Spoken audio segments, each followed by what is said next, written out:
تو دو حدیثیں آپ سن چکے اب تک کہ حضور نے پہلے تو فرمایا کہ میری امت میں شرک، اب جو شرک کی تہمت لگائیں گا شرک اسی پہ لوٹیں گا، کیونکہ میری امت میں شرک نہیں ہونے والا. یہ خاموں کا شرک کی تہمت لگا کے ایمان والوں کو مشرک بول رہا ہے تو شرک کے گناہ میں تو خود مبتلا ہو جائیں گا.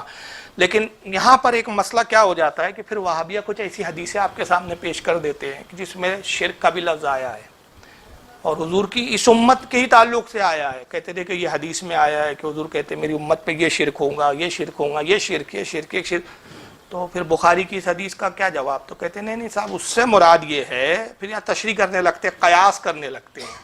پھر وہ جماعت جو دن رات یہ راگ الاپتی ہے کہ پہلا قیاس کرنے والا ابلیس ہے، وہ خود ابلیس بن جاتے ہیں اس وقت، اور پھر قیاس کرنے لگتے ہیں صحیح بخاری کی حدیث کو چھوڑ کر. کہتے تھے کہ صاحب امام بخاری کا مطلب یہ ہے، یہ حدیث کا مطلب یہ ہے، حدیث کا مطلب وہ ہے. دوسری حدیثوں میں شرک آیا. میں اتنی تفصیلات میں نہیں جانا چاہتا کیونکہ بیان کی میری منزل بہت لمبی ہے.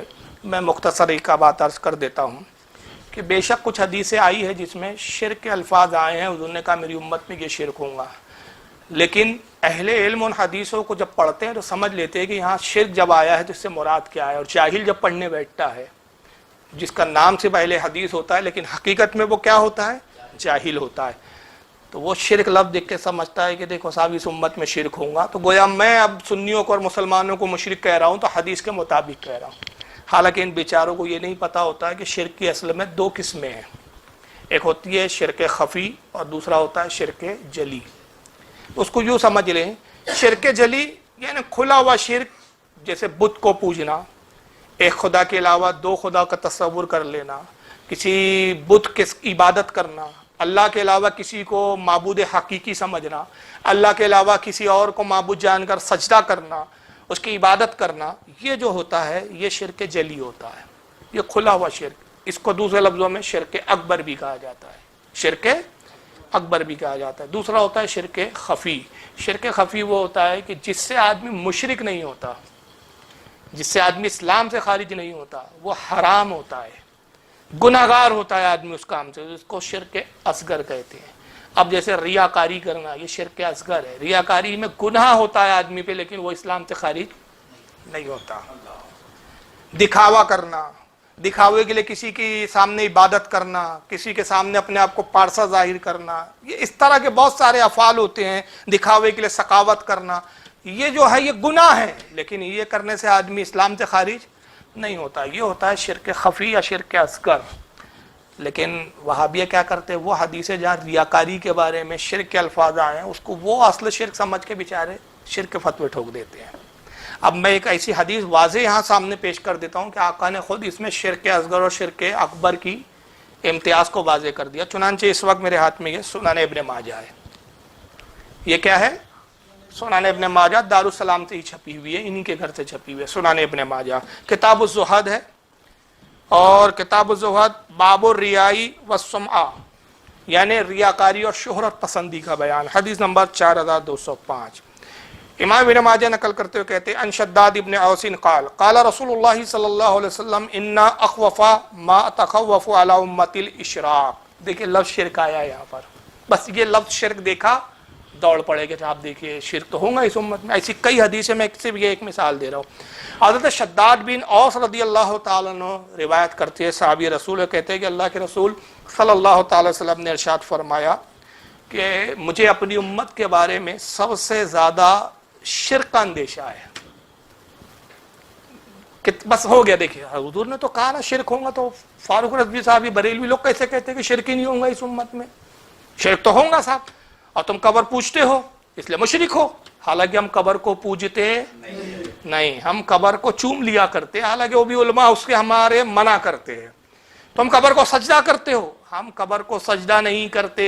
ہمارے علماء کے نزدیک بھی تعظیم کا سجدہ حرام، عبادت کا سجدہ شرک. مگر ایک بودے سے بودے کامل بد دماغ شخص جس کو دماغ ذرہ برابر بھی نہ ہو، اس سے بھی پوچھو کہ تم نے یہ فلاں ولی کی قبر کو سجدہ کیا، کیا سمجھ کے کیا؟ تو یہی کہتا ہے کہ بھائی میں نے تعظیم سے کیا، محبت میں کیا، بزرگ سمجھ کے کیا. آج تک مجھے کوئی ایک ایسا شخص نہیں ملا جو کہے کہ بھائی میں نے خدا سمجھ کے سجدہ کیا، میں ان کو اللہ سمجھ رہا ہوں، یہ میرا اللہ ہے، میرا خدا ہے. اور نعوذ باللہ من ذالک، معاذ اللہ، اگر کوئی ایسا بدبخت ہے تو پوری ہماری جماعت اہل سنت جو ہے اس کو کافر و مشرک کہنے کے لیے بالکل ہمہ وقت تیار ہے، کیونکہ بھائی جو شرک ہے، ہم کون ہوتے ہیں جس کو اللہ رسول شرک قرار دیتے؟ لیکن تعظیم کا سجدہ حرام ہے، اب تم حرام کو شرک بولنے لگ جاؤ تو پھر تو جھگڑا ہوگا نا بھائی، پھر اختلاف ہوگا نا کہ شریعت تم کون ہوتے شریعت کو گڑھنے والے اور شریعت کو بنانے والے؟ جو چیز حرام ہے اس کو حرام بولو، جو شرک ہے اس کو شرک بولا جائے گا۔ یہ تو نہیں ہوگا کہ حرام کو تم شرک بول دو، بھائی امی کو امی بولا جائے گا، امی ابا تو نہیں بن جائیں گی اور ابا امی نہیں بن سکتی، دونوں کا اپنا اپنا مقام ہے، اپنی اپنی جگہ ہے۔ تو حضور فرماتے مجھے خوف ہے اور اس بات کا خوف ہے اپنی امت پر کہ میری امت شرک کا اندیشہ ہے کہ میری امت میں شرک ہوگا، مگر وہ شرک کیا ہے آگے حضور خود واضح فرما دے، اما انی لست اقول تعبدون شمسا ولا قمرا ولا صلا، حضور فرماتے میں یہ نہیں کہتا کہ میری امت سورج کو پوجیں گی، چاند کو پوجیں گی، بتوں کی عبادت کریں گی، تینوں ذکر کر دیے جو تین بڑے مخلوق میں جو پوجے جاتے ہیں۔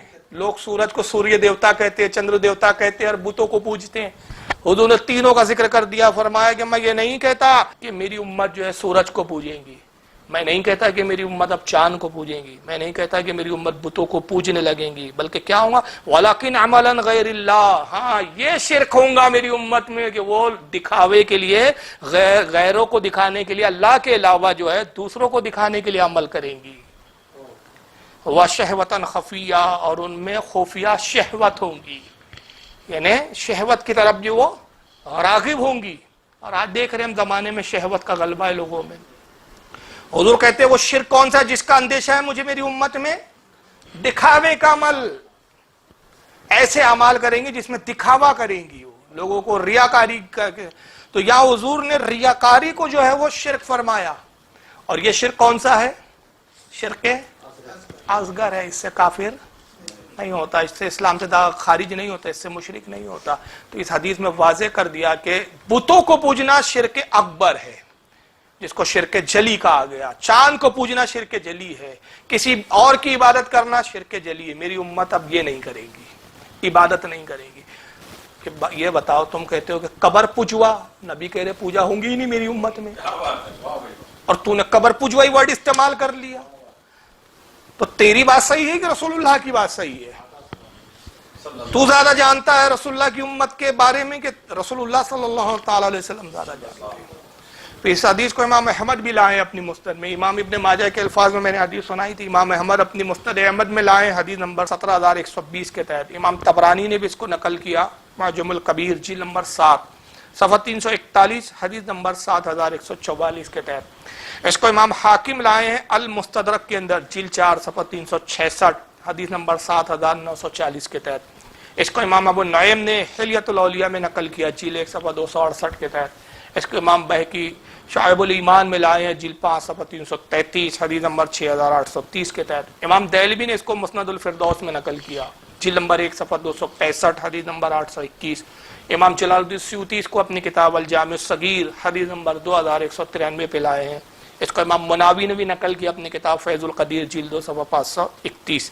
تو یہ 3 حدیثیں یہاں تلاوت ہوئی، اور 3 حدیثوں سے یہ بہت اچھی طرح سے واضح اور سمجھ میں آ گیا ہوگا کہ رسول اللہ کی امت میں شرک نہیں ہوگا، اور جس کو یہ شرک کہتے ہیں تو حضور کہہ رہے ہیں کہ وہ شرک اکبر والا نہیں ہو سکتا، شرک اصغر ہو سکتا ہے، ریاکاری کوئی کر سکتا ہے، ریاکاری کے شرک میں مبتلا ہو سکتا ہے، لیکن وہ شرک اصغر ہے، اس سے اسلام سے کوئی خارج نہیں ہوگا۔